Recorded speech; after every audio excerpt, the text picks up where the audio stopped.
Hi Boo Boo, greetings and blessings. Today's video is called The Mix Up because I will be talking about a few things and not a singular topic in specifically or in particular. Um, and so I would like to begin with explaining a little bit about spell results because I do have a blog which does not contain a video. I just realized. Um,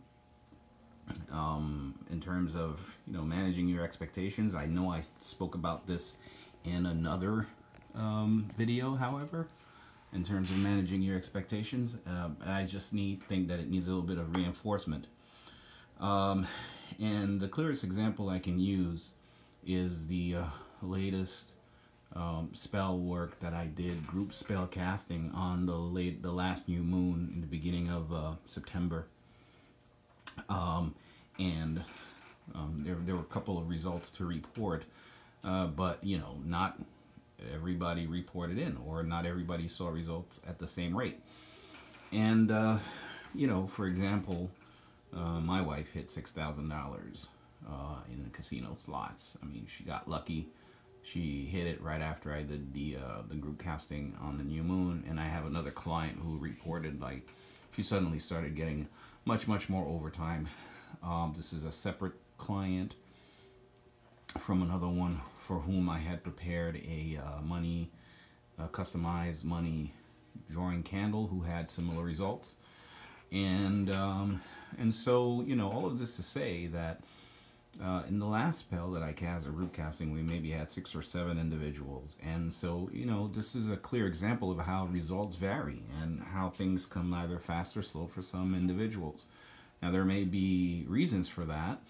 But the one thing that I noticed in terms of my clients and how fast things work for them also has to do a lot with how they are spiritually attuned, how they meditate. Some of them have latent gifts, but those that tend to see the results faster have already a strong faith base, in accordance with their belief, and they meditate and they pray regularly, and sometimes they just do little things on their own. They're not necessarily spiritualists per se, but their discipline and dedication to their spiritual life certainly helps with accelerating spell results.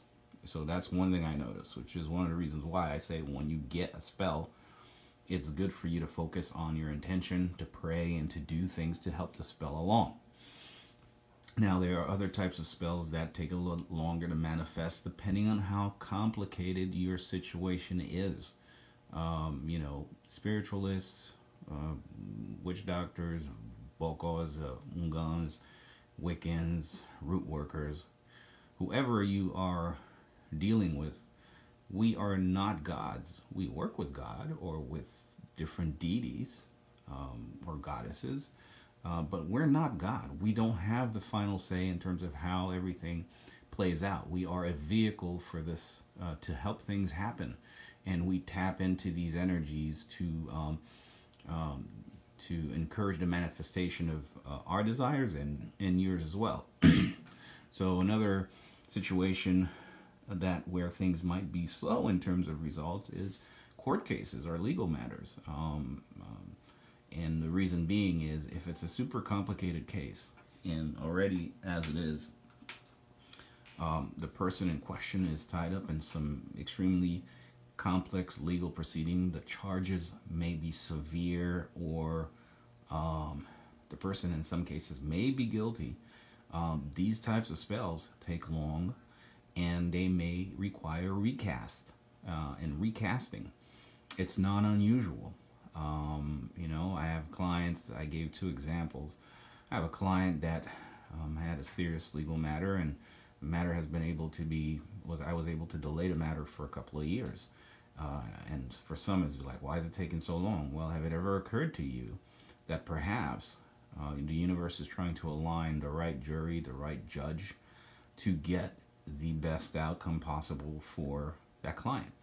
Now, the best outcome possible does not necessarily mean a total dismissal, because if you are guilty and there is something on you where you do play a role in this, in your situation, you may still have to, you got to pay your dues. Um, so, instead of maybe going away for 15 years, you may get 1 year with parole, something of the sort, right? So let's not kid ourselves.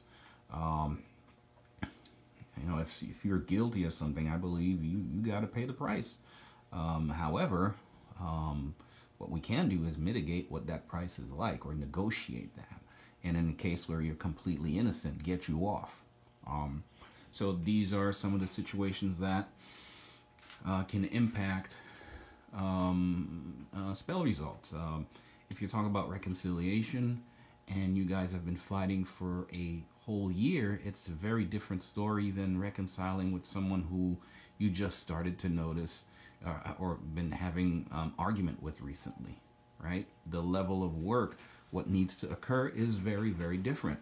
I have clients that don't report, and to me for a whole year, and then when I reach out to them and say, "Hey, what's up? I haven't heard from you."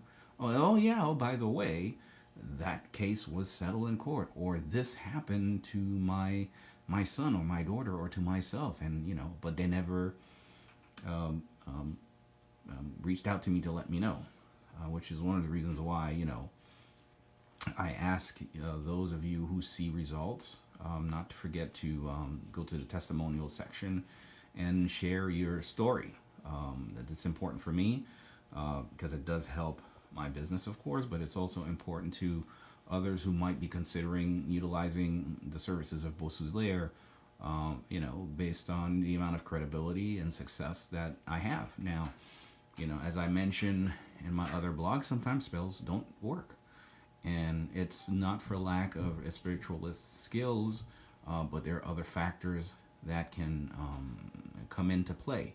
And if you want to hear more about that, you should go listen to that video blog.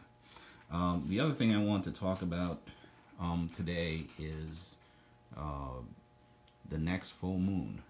I'm doing another group casting. And group casting is something that I've tried a little bit before, but now I'm going to try to offer them on a more regular basis. I may skip sometimes a month,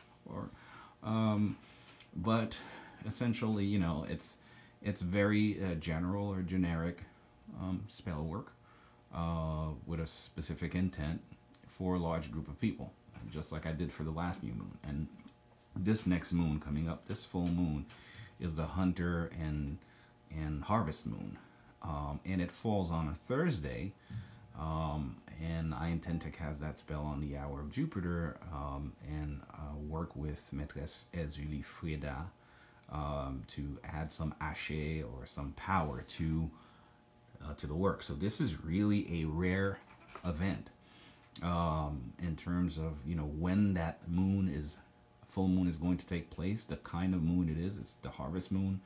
So essentially you're collecting at that stage your harvest. It's really, some people might say it's the fall, but I do see this as a very strong symbol of abundance.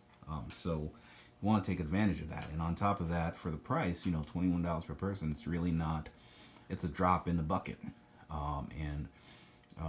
So those of you that can, it's a more affordable way to get a money casting spell, but it's much more generic versus when I cast a spell and I focus just on you.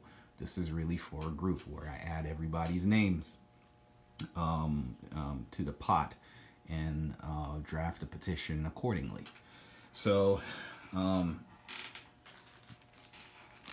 that's it for today. There will be most likely a follow-up video once I'm done casting the full moon harvest hunter / harvest moon group casting spell this coming Thursday. If you have any questions, please feel free to reach out. I do wish you many blessings, and I'm here for you if you need some support. I'm not just into the casting part, but I also provide a lot of coaching life coaching and spiritual guidance on a number of things. And it also doesn't always entail having to pay for a reading. Sometimes you may just have a question. You want to learn something, and I'll share that knowledge with you. If it gets very deep or it gets to the point where we have to get into a reading, that's a different story. So with that said, blessings to you, and I wish you health and prosperity, and be safe in the era of the COVID-19. Practice social distancing. Wear your mask, please. My daughter's in university, and there's an outbreak in hers. It's not that severe, but in the regions, in the state where she is going, several universities are experiencing outbreaks. So please, please, please, for the sake of the elderly, for the sake of everyone, be as safe as possible to yourself and to others. And with that, I bid you farewell.